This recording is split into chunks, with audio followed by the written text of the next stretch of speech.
You ask Tiger to solve. This deals with linear equations with one unknown.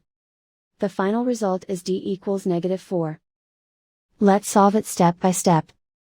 Simplify the expression. Group like terms. Simplify the arithmetic. Group all d terms on the left side of the equation. Add 4d to both sides.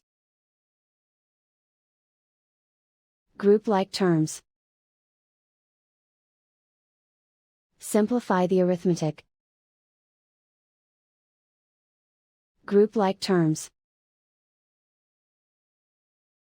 Simplify the arithmetic. Group all constants on the right side of the equation.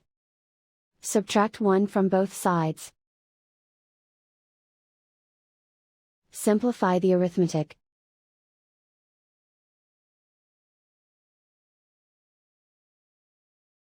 Isolate the d. Divide both sides by -4. Cancel out the negatives. Simplify the fraction. Move the negative sign from the denominator to the numerator. Find the greatest common factor of the numerator and denominator. Factor out and cancel the greatest common factor. And so the final result is d equals -4.